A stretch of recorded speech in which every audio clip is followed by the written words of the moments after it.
ഈശോയെ നന്ദി, ഈശോയെ സ്തുതി. എൻ്റെ പേര് സോന. ഞാൻ UK നിന്ന് വരുന്നു. അമ്മയുടെ പ്രത്യക്ഷീകരണത്തിന് സാക്ഷിയാക്കിയതിന് ഞാൻ 1000 നന്ദി പറയുന്നു. ആദ്യമായിട്ട് തന്നെ എനിക്ക് പറയാനുള്ളത്, ഞാൻ വർക്ക് ചെയ്തിരുന്ന സ്ഥലത്ത് എനിക്ക് ഒത്തിരി ഇഷ്യൂസ് ഉണ്ടായിരുന്നു. അതായത് ബ്രിട്ടീഷുകാരാണ്. അവർ ഒരു റേസിസം മെൻറ്റാലിറ്റിയും നമ്മളെ തന്നെ ഫോക്കസ് ചെയ്തുകൊണ്ട് നമ്മളെ ജോലിയിൽ നിന്ന് പറഞ്ഞു വിടാനുള്ളൊരു ഉദ്ദേശത്തോടു കൂടി പല പണികൾ തരികയും അങ്ങനെയൊരു സിറ്റുവേഷനിൽ കൂടെ ഞാനൊരു 2-3 മാസം കടന്നു പോയിരുന്നു. അപ്പോൾ എനിക്ക് നേരത്തെ തന്നെ ഉടമ്പടി എടുക്കണം എന്ന് വലിയൊരു ആഗ്രഹം ഉണ്ടായിരുന്നു. പക്ഷേ ഞാൻ അവിടെ ആയിരുന്നതുകൊണ്ട് എനിക്കത് സാധിക്കില്ലായിരുന്നു. അപ്പോഴാണ് എൻ്റെ അമ്മ പറഞ്ഞത് ഓൺലൈൻ ഉടമ്പടി എടുക്കാൻ. അങ്ങനെ ഞാൻ ഫെബ്രുവരി 2026 ഉടമ്പടി എടുത്തിരുന്നു. അങ്ങനെ ഉടമ്പടിയിൽ തുടർന്നു. അതിനകത്ത് പറഞ്ഞിരിക്കുന്ന പോലെ തന്നെ പാപങ്ങൾ ഉപേക്ഷിക്കുകയും സൽപ്രവർത്തികൾ ചെയ്യുകയും വിശുദ്ധ കുർബാനയിൽ പങ്കെടുക്കുകയും കുമ്പസാരിക്കുകയും അതുപോലെ തന്നെ ഞാൻ പണ്ട് തൊട്ടേ എല്ലാ ദിവസവും കൊന്ത ചെല്ലുമായിരുന്നു. അതിവിടെ ആയിരുന്നപ്പോഴും UK ചെന്നിരുന്നപ്പോഴും ഞാൻ അത് കണ്ടിന്യൂ ചെയ്ത് പോകുമായിരുന്നു. അങ്ങനെ ഒരു കുറച്ച് നാളുകൾക്ക് ശേഷം ഞാൻ തീരുമാനിച്ചു ഇനി ആ കമ്പനിയിൽ തുടരുന്നത് എനിക്കൊട്ടും പറ്റത്തില്ല. ഞാൻ മെൻ്റലി വളരെ സ്ട്രെസ്ഡ് ആയിരുന്നു. അതുകൊണ്ട് ഞാൻ വേറെ പല ജോലികൾക്ക് അപ്ലൈ ചെയ്യാൻ തുടങ്ങി. അതായത് എൻ്റെ ഫീൽഡിലും ബാക്കി എല്ലാ ഫീൽഡിലും അപ്ലൈ ചെയ്യാൻ തുടങ്ങി. എവിടെയെങ്കിലും ഒന്ന് കയറുക എന്നൊരു ഉദ്ദേശം മാത്രമേ ഉണ്ടായിരുന്നുള്ളൂ. അങ്ങനെ ഇപ്പോൾ എൻ്റെ പൊസിഷനിലാളും എൻ്റെ ഹയർ പൊസിഷനിലാണ് ഞാൻ അപ്ലൈ ചെയ്യാൻ തുടങ്ങി. അങ്ങനെ എനിക്കൊരു ജോബ് ഇൻ്റർവ്യൂ വന്നു.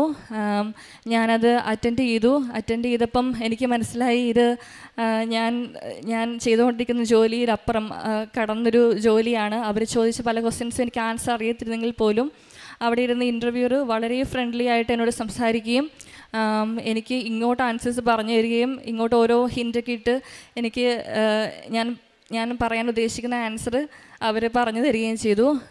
ഞാൻ അതുപോലെ തന്നെ ഇൻ്റർവ്യൂവിന് കയറുന്നതിന് മുന്നേ കാശ് രൂപവും കയ്യിൽ കരുതുകയും എനിക്ക് നേർച്ച വസ്തുവായിട്ട് ഞാൻ നാട്ടിൽ നിന്ന് കൊണ്ടുവന്നിരുന്ന ഉപ്പും ഞാൻ ഇൻ്റർവ്യൂവിന് മുന്നേ ബിൽഡിങ്ങിൽ ഇടുകയും ചെയ്തിരുന്നു. അങ്ങനെ ഇൻ്റർവ്യൂ കഴിഞ്ഞൊരു സാധാരണ ഇൻ്റർവ്യൂ ഒരു അറൗണ്ട് 20 to 40 minutes ആണ്. പക്ഷേ എൻ്റെ ഇൻ്റർവ്യൂ എന്ന് പറയുന്നത് ഒരു 1 hour 1.5 hour എടുത്തിരുന്നു. ലാസ്റ്റ് അവർ ഒരു പോസിറ്റീവായിട്ടുള്ളൊരു അപ്രോച്ച് എനിക്ക് തന്നു. അതായത് പോസിറ്റീവായിട്ടുള്ള റിവ്യൂ എനിക്ക് തന്നു. ഞാൻ നല്ല കോൺഫിഡൻസോടു കൂടി മാതാവിൽ ഉറച്ച വിശ്വാസത്തോടെ ഞാൻ വീട്ടിലേക്ക് പോയി. ഒരു രാവിലെയായിരുന്നു ഇൻ്റർവ്യൂ. എനിക്ക് വൈകിട്ടൊരു കോൾ വന്നിട്ട് എന്നോട് പറഞ്ഞു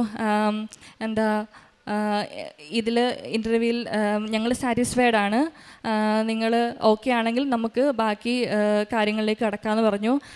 ഞാൻ ഒട്ടും പ്രതീക്ഷിക്കാതെ ഒരു പ്രൊമോഷൻ പോലെ ശരിക്കും എനിക്കൊരു ജോലി കിട്ടിയത്. അതും ഹൈ സാലറി, സിക്ക് പേ, ട്രാവൽ അലവൻസ് എല്ലാം കൊണ്ടും വളരെ ഞാൻ സ്വപ്നത്തിൽ പോലും പ്രതീക്ഷിക്കാതെ, അതായത് എൻ്റെ കഴിവിൽ കിട്ടാത്തൊരു ജോലിയാണ് അമ്മ മാതാവ് എനിക്ക് നേടിത്തന്നത്. ഞാൻ ടീം ലീഡറായിട്ടായിരുന്നു എനിക്ക് ആ ഒരു പൊസിഷൻ കിട്ടിയിരുന്നത്. അതിൽ ഞാൻ വളരെയേറെ മാതാവിനോട് നന്ദി പറയുന്നു. എനിക്ക് NHS ഹെൽത്ത് കെയർ ടീം ലീഡറായിട്ടാണ് ജോലി കിട്ടിയിരുന്നത്. അതുപോലെ തന്നെ മാതാവിൻ്റെ മധ്യസ്ഥതയാൽ എനിക്ക് ഡ്രൈവിംഗ് ലൈസൻസ് കിട്ടിയത് വളരെ വലിയൊരു അനുഗ്രഹമായിരുന്നു. എനിക്ക് വളരെ ടഫായിരുന്നു അവിടുത്തെ എക്സാം പാസ്സാവാനായിട്ട്. ഞാൻ മാതാവിൻ്റെ കാശ് രൂപ ഉപയോഗിച്ചാണ് എക്സാം എഴുതിയത്, പ്രാക്ടിക്കൽ സെക്ഷന് പോയത്. അപ്പം ഞാൻ വഴി തെറ്റിച്ചെങ്കിലും പക്ഷേ ഞാൻ എക്സാം പാസ്സാവുകയാണ് ചെയ്തത്. അത് മാതാവിൻ്റെ വലിയൊരു കൃപയായിട്ട് ഞാൻ കാണുന്നു. പിന്നെ ഞാൻ 2025 കല്യാണം കഴിച്ചു കഴിഞ്ഞപ്പം ഞങ്ങൾക്ക് വീട് മാറണമായിരുന്നു. അപ്പോൾ ഞങ്ങളൊരു വീട് അന്വേഷിച്ചു. ഒത്തിരി ഞങ്ങളുടെ പരിസരത്ത് വീട് കിട്ടാൻ ഭയങ്കര പാടായിരുന്നു. അപ്പം 2-3 വീട് പോയി കണ്ടു, പക്ഷേ ഒന്നും കിട്ടിയില്ല. അത് കഴിഞ്ഞിട്ട് ഒരു വീട് കാണാൻ പോയപ്പോൾ ഞാൻ ഈ മാതാവിൻ്റെ ഉപ്പെടുത്ത് ഞാൻ കയറുന്നതിന് മുന്നേ തന്നെ ഉപ്പിട്ട് പ്രാർത്ഥിച്ചു. അത് കഴിഞ്ഞ് ഞാൻ വിശ്വസിച്ച് പ്രാർത്ഥിച്ചു, ഈ വീട് ഞങ്ങൾക്ക് തന്നെ ഉള്ളതാണെന്ന് ഞാൻ വിശ്വസിച്ച് പ്രാർത്ഥിച്ചു. അങ്ങനെ തിരിച്ച് വീട്ടിൽ പോയി പിറ്റേ ദിവസം ഞങ്ങൾക്ക് മെയിൽ വന്നു, ഓക്കെയാണ് വീട് കിട്ടാനെന്ന്. പക്ഷെ അത് കഴിഞ്ഞിട്ടും ഒത്തിരി ഫിനാൻഷ്യൽ ക്രൈസിസും അതായത് പിന്നെ റെഫറൻസിൻ്റെ കാര്യങ്ങളൊക്കെ ആയിട്ട് ഒത്തിരി ഞങ്ങൾ വലയേണ്ടി വന്നു. കാരണം ഞങ്ങളുടെ മുന്നത്തെ ലാൻഡ് ലോഡ് മരിച്ചതുകൊണ്ട് ഞങ്ങൾക്ക് റെഫറൻസ് കിട്ടത്തില്ലെന്നായിപ്പോയി. അങ്ങനെ വന്നപ്പം ഫാമിലിയിൽ നിന്നും ഒരു റെസ്പോൺസും, അതായത് ലാൻഡ് ലോഡിൻ്റെ ഫാമിലിയിൽ നിന്നും റെസ്പോൺസ് കിട്ടുന്നില്ല. അങ്ങനെ പുതിയ ലാൻഡ് ലോഡുമായിട്ട് ഞങ്ങളുടെ ഏജൻറ്റ് സംസാരിച്ചപ്പം അവർ ഓക്കെ ആണെന്ന് പറഞ്ഞു. അങ്ങനെ ഒരിക്കലും കിട്ടത്തില്ല എന്നൊരു മൊമെൻറ്റിൽ ഞങ്ങൾക്ക് ആ ഒരു വീട് കിട്ടി. എൻ്റെ ആത്മീയ ജീവിതം ഞാൻ പണ്ട് തൊട്ടേ വിശുദ്ധ കുർബാനയും കുമ്പസാരവും ബൈബിള് വായിക്കും കൊന്തയിലും ഒക്കെ ചെയ്യുമായിരുന്നു. അതുതന്നെ ഞാൻ ഈ ഉടമ്പടി എടുത്തു കഴിഞ്ഞപ്പോൾ തന്നെ ഈശോയിൽ കൂടുതലൊരു സ്നേഹവും ഒരു ആശ്രയത്വവും എല്ലാം എനിക്ക് തോന്നി. പിന്നെ ഈ ഉടമ്പടി എടുത്തപ്പോൾ തന്നെ ഞാൻ 2 ആഴ്ച കുമ്പസാരിക്കുകയും എല്ലാ ഞായറാഴ്ച വിശുദ്ധ കുർബാന സ്വീകരിക്കുകയും ചെയ്യാറുണ്ട്. ഈശോയെ നന്ദി, ഈശോയെ സ്തുതി. കാരുണ്യ പ്രവർത്തികൾ, അതായത് ഞങ്ങൾക്ക് അവിടെ ഒത്തിരി ലിമിറ്റേഷൻ ഉണ്ട് ഇങ്ങനെ ഫുഡൊക്കെ കൊണ്ടെത്തിക്കുക എന്നുള്ളതിൽ. അപ്പം എനിക്ക് ചെയ്യാൻ പറ്റിയ കാരുണ്യ പ്രവൃത്തി ഞാൻ വെച്ച് കഴിഞ്ഞാൽ, എനിക്കിപ്പോൾ ഡ്രൈവിംഗ് ലൈസൻസ് ഉണ്ട്. അപ്പം അവിടെ അറിയാൻ മേലാത്ത ഒത്തിരി ആൾക്കാരുണ്ട്, ഷിഫ്റ്റിന് പോകാൻ പറ്റാത്ത. അപ്പോൾ അവരെപ്പോൾ വിളിച്ചാലും, ഇപ്പം രാത്രിയിലാണേലും പകലാണേലും ഞാൻ കൊണ്ടുവിടുകയും പിന്നെ അല്ലാണ്ട് വേറെ എന്തെങ്കിലും ഹെൽപ്പ് ചോദിച്ചാൽ പോലും ഓടിയെത്തുകയും ഒരു മടിയും കൂടാതെ എല്ലാം ചെയ്ത് കൊടുക്കുകയും ചെയ്യാറുണ്ട്. ഈശോയും അമ്മയും തന്ന എല്ലാ അനുഗ്രഹങ്ങൾക്കും ഒരായിരം നന്ദി പറയുന്നു. ബാറൂക്ക് പ്രവാചകൻ്റെ പുസ്തകം 4-ാം അധ്യായം 22-ാം തിരുവചനം. നിങ്ങളെ രക്ഷിക്കുമെന്ന പ്രത്യാശ ഞാൻ നിത്യനായവനിൽ അർപ്പിച്ചിരിക്കുന്നു. പരിശുദ്ധനായവനിൽ നിന്ന് എനിക്ക് ആനന്ദം കൈവന്നിരിക്കുന്നു. എന്തെന്നാൽ നിങ്ങളുടെ നിത്യരക്ഷകനിൽ നിന്ന് നിങ്ങൾക്ക് ഉടൻ കാരുണ്യം ലഭിക്കും.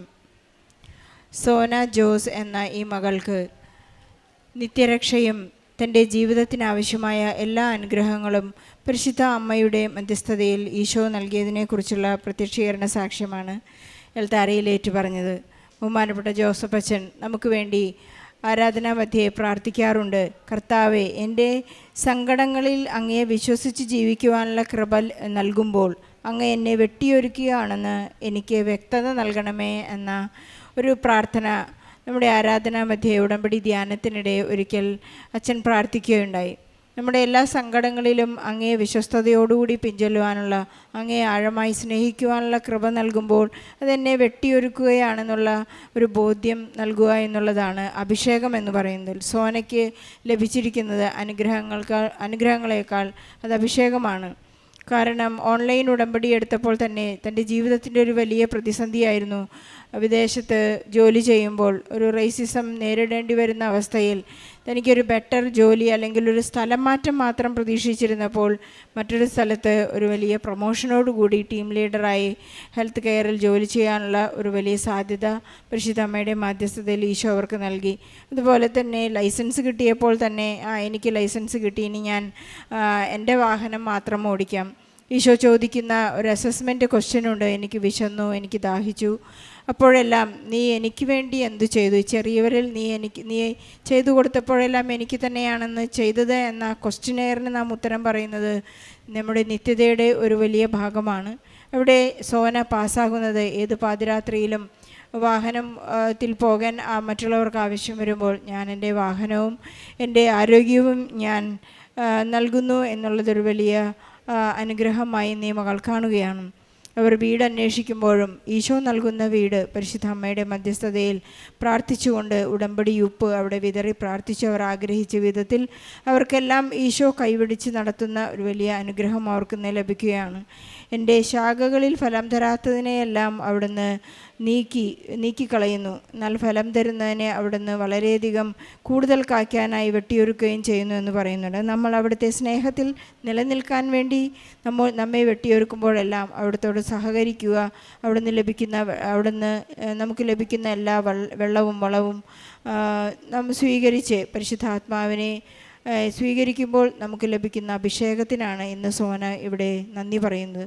നമുക്കെപ്പോഴും ഉടമ്പടിയിൽ വിശ്വസ്തരായിരിക്കുമ്പോൾ പരിശുദ്ധ അമ്മ നമുക്ക് വേണ്ടി കട്ടയ്ക്ക് നിൽക്കുന്ന സാക്ഷ്യങ്ങൾ നമുക്ക് വീണ്ടും കേൾക്കാം.